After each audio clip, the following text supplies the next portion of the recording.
let us focus upon another aspect of answer writing, that is the dimensions. So we know that a lot of toppers and many of us who practice answer writing try to include the SPECLIH approach, right? SPECLIH, where S stands for social, political, right, international, etc.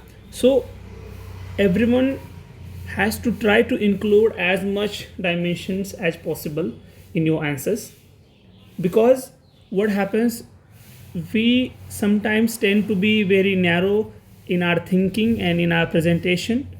When we remember particular thing, we try to reproduce that thing as it is in our paper, so that sometimes gives our answer very narrow, I would say, look. So what you do is you try to think and brainstorm on various dimensions. So if there is a question on, let's say, unemployment, so, or if there is a question on technology, so you try to include other dimensions while writing that particular question.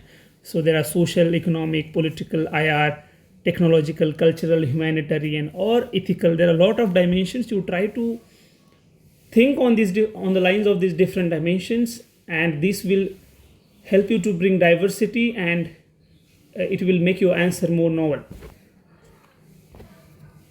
Now next is presentation. So most of the aspirants, what they do is they use different inks during their papers.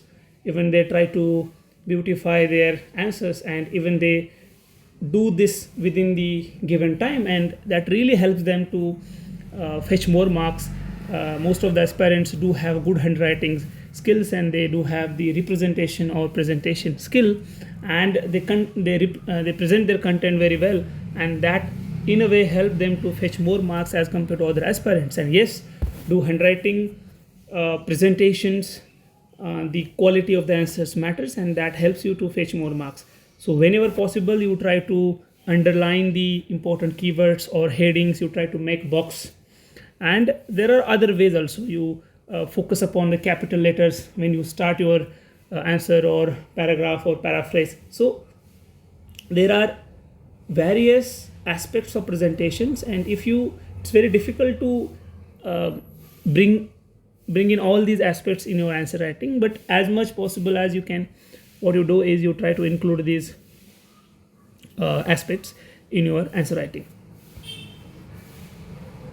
Now let me explain this with respect to sociology optional. What happens in GS 1, there is a topic called society, and there are, every year there are many questions which are asked which have some linkages with society section or topic, and those aspirants who have sociology as their optional try to reproduce few keywords or theories, or they try to quote thinkers or the jargons which is there in sociology.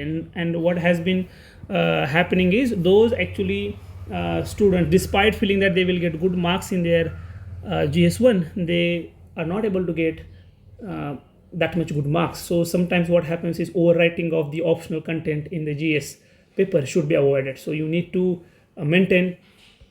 So if you try to include the diversity in your GS1, then that would have fetched more marks. So remember this thing, sometimes overwriting and overdumping of the content from your optional subject into your general studies papers can actually cost you.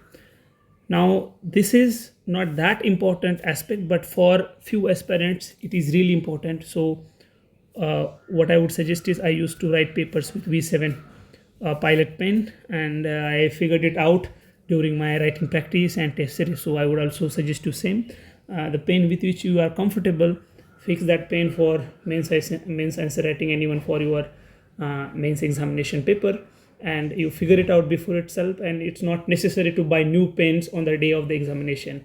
You use pen which are a little bit in the use, and so that you will have the smooth writing during the examination as well. So this is one thing I wanted to talk in brief. Then do joint test series, and I would say when you are in the preparation phase, then try to join sectional test series, because what happens, it will help you to cover your syllabus in stepwise manner, in graded manner, because in section wise test series you have first test on first three chapters, or second test on next three chapters, and likewise you can have the targets and you can accordingly cover the syllabus slowly, and then you can have the full length test series.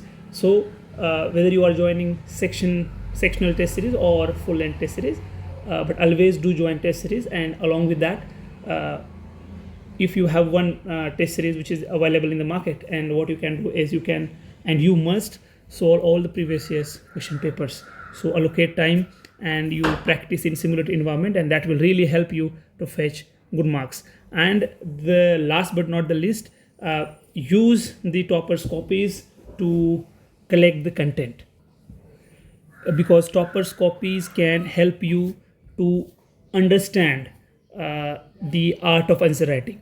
So you will get idea. Those aspirants who are very fresh to this answer writing, what they can do is just go to any website. You will find a lot of toppers copies there. You look at introduction, you read the question first, and then go through entire answer. Then you will understand what are different kind of ways to start your answers, how they are concluding their answers. There will be a lot of diagrams, so you will get idea what kind of diagrams you can include. You can also collect the content from these toppers copies.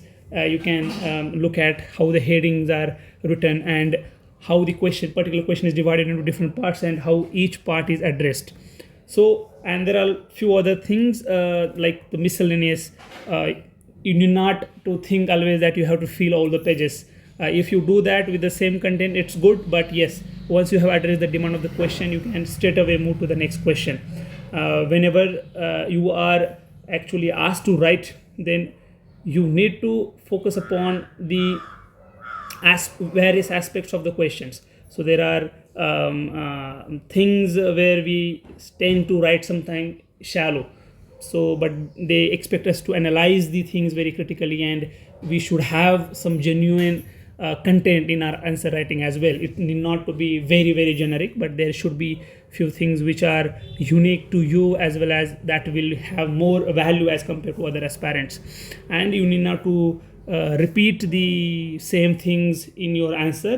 That sometimes can give you I would say negative impact. And everyone is preparing, so everyone has few points which are very general, and which are the common points to each and every one of us, because most of the time a lot of aspirants do refer the same material. So what happens, examiner gets feel that everyone is writing the same. And so I would say ki in order to have that vitality and vigor in your answers, you need to go beyond this and collect your own points, and you should have some stuff which is very unique to you, and you have collected through various resources, and the quality stuff you should have. So it's a part of note making, I would say. And always think about the structure of any answer. So once you have that idea in your mind, then you can easily write the answer. So focus always on the structure. You have introduction, body, conclusion, you have diagrams. At the same time, you have this art of dividing the question into different parts and addressing each part. And in a way, if you have this structure developed at the back of your mind, then you can straight away write any question. So I hope I try to give you a small flavor of answer writing, though the presentation was not that much grand, but I try to just write few points which were there in my mind. And so I try to convey you this is on an average the art of answer writing is all about. And once you have the experience of this, then you will be able to excel in that. Thank you so much.